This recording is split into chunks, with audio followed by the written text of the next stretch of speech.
اعوذ باللہ من الشیطان الرجیم بسم اللہ الرحمن الرحیم۔ آج ہم سورہ فاطر کی آخری آیات کو دیکھنے جا رہے ہیں، یعنی آیت 38 سے 45۔ ہمارے پاس ان آیات کی کلاسیکی اور صوفیانہ دونوں تشریحات موجود ہیں، اور یہ ایک بہت ہی دلچسپ سوال اٹھاتی ہیں کہ اگر اللہ کی قدرت مطلق ہے، اس کا علم ہر چیز پر ہے، تو پھر زمین پر ہمارے اعمال، ہماری نیتیں، ان کی کیا اہمیت رہ جاتی ہے؟ آئیے اسی پر بات کرتے ہیں۔ جی، یہ واقعی ایک بہت ہی بنیادی سوال ہے، اور ان آیات کا کمال یہی ہے کہ وہ کائنات کی وسعت سے بات شروع کرتی ہیں اور سیدھا انسان کے دل کے اندر تک لے آتی ہیں۔ تو مرکزی خیال یہی ہے کہ اللہ کا علم، اس کی قدرت اور اس کی رحمت، یہ سب ایک دوسرے سے جڑے ہوئے ہیں، اور انسان کو اسی دائرے میں اپنی ذمہ داری پہچاننی ہے۔ بالکل۔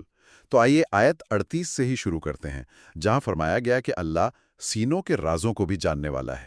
یہ صرف ایک بیان تو نہیں لگتا، اس میں کیا گہرائی ہے؟ اچھا دیکھیں، اس کی دو سطحیں ہیں۔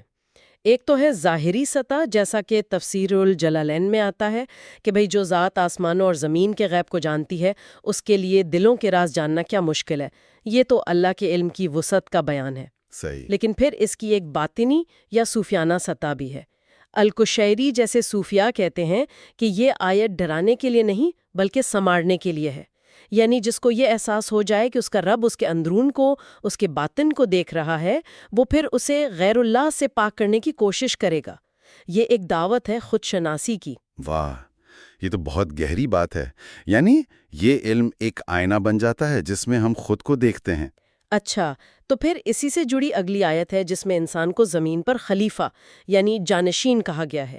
اس لفظ کا مطلب اکثر لوگ صرف حکمران سمجھتے ہیں۔ یہاں اس کا کیا مفہوم ہے؟ خلیفہ کا تصور یہاں بہت وسیع ہے۔ ابن کثیر جیسے مفسرین کے مطابق اس کا ایک مطلب تو یہ ہے کہ ایک نسل دوسری نسل کی جگہ لیتی ہے، اور ہر آنے والی نسل ذمہ دار ہے۔ اگر کوئی کفر کرتا ہے تو اس کا بوجھ اسی پر ہے۔ لیکن صوفیانہ فکر میں یہ تصور اور بھی گہرا ہو جاتا ہے۔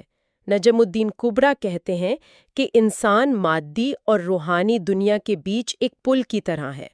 اس کا ہر سانس، ہر عمل ایک امانت ہے۔ وہ زمین کا مالک نہیں، امین ہے۔ تو خلیفہ کا مطلب ہوا ایک ذمہ دار امین۔ یہ ذمہ داری کا احساس بہت اہم ہے، اور یہیں سے آیات ایک بڑا دلچسپ تضاد سامنے لاتی ہیں۔ ایک طرف آیت 41 میں اللہ کائنات کو تھامے ہوئے ہے کہ وہ اپنی جگہ سے ہٹ نہ جائے، جی، اور دوسری طرف آیت 43 میں انسان کے تکبر اور اس کی بری چالوں کا ذکر ہے۔ ان دونوں میں کیا ربط ہے؟ بہت گہرا ربط ہے۔ یہ آپ کہہ لیں ان آیات کا کلائمیکس ہے۔ آیت کہتی ہے کہ اللہ اپنے حلم یعنی اپنی بردباری کی وجہ سے آسمانوں اور زمین کو تھامے ہوئے ہے۔ اگر وہ نہ تھامے تو سب کچھ بکھر جائے۔ اس کے مقابلے میں انسان ہے جو تکبر کرتا ہے، سازشیں کرتا ہے۔ لیکن اللہ کا ایک اٹل قانون ہے جسے سنت اللہ کہا گیا ہے۔ اچھا، ایک منٹ، اس سنت اللہ کی تھوڑی وضاحت کریں۔ یہاں اس سے مراد نبی کی سنت تو نہیں ہے؟ نہیں، بالکل نہیں۔ یہاں سنت اللہ کا مطلب ہے اللہ کا وہ آفاقی اصول، آپ کہہ لیں کہ ایک روحانی قانون فطرت جو کبھی نہیں بدلتا۔ ٹھیک۔ اور وہ قانون یہ ہے کہ بری چال کا وبال خود چال چلنے والے پر ہی پڑتا ہے۔ مولانا رومی نے کیا خوب کہا ہے کہ دوسروں کے لیے گڑھا کھودنے سے پہلے دیکھ لینا کہیں وہ گڑھا تم اپنے لیے ہی نہ کھود رہے ہوں۔ یعنی what goes around comes around کا ایک الہی ورژن۔ بہت خوب۔ اچھا، اس گفتگو کے آخر میں آیت 45 میں اللہ کی مہلت کا ذکر ہے۔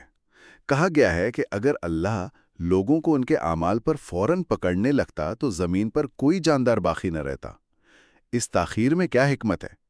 کچھ لوگ اسے شاید اللہ کی طرف سے چھوٹ سمجھ لیں۔ اور یہی سب سے بڑا دھوکہ ہے۔ امام غزالی نے اس نقطے پر بہت زور دیا ہے۔ وہ کہتے ہیں کہ یہ مہلت اللہ کی رحمت ہے، اس کی رضامندی کی علامت نہیں۔ یہ توبہ اور واپسی کا موقع ہے۔ ابن عطا اللہ اسکندری تو یہاں تک کہتے ہیں کہ گناہ پر قائم رہتے ہوئے اللہ کی بردباری سے دھوکہ کھانا بذات خود ایک اور غفلت ہے۔ یہ بالکل ایسا ہی ہے جیسے کوئی شفیق قرض خواہ مقروض کو بار بار مہلت دے، اس لیے نہیں کہ قرض معاف ہو گیا، بلکہ اس لیے کہ اسے ادائیگی کا موقع مل جائے۔ تو خلاصہ یہ نہیں کہ اللہ کیا جانتا ہے اور انسان کیا کرتا ہے، بلکہ اصل نقطہ یہ ہے کہ ہمارے باطن کا تکبر یا شکر گزاری صرف ہماری ذات تک محدود نہیں، جی بالکل، بلکہ اس کا اثر کائنات کے توازن پر پڑتا ہے، اور اللہ کی رحمت ہمیں مسلسل واپسی کا موقع دے رہی ہے۔ بالکل، ہر آیت ایک آئینہ ہے، ہمارا ہر راز عیاں ہے، ہم زمین کے مالک نہیں، امین ہے، اور یہ مہلت غفلت کے لیے نہیں بلکہ توبہ کے لیے ہے۔ یہ گہرائی سے جائزہ میر علی شاہ نے شکریہ کے ساتھ مرتب کیا ہے، جو living the wisdom of the Quran podcast کے ذریعے علم بانٹ رہے ہیں۔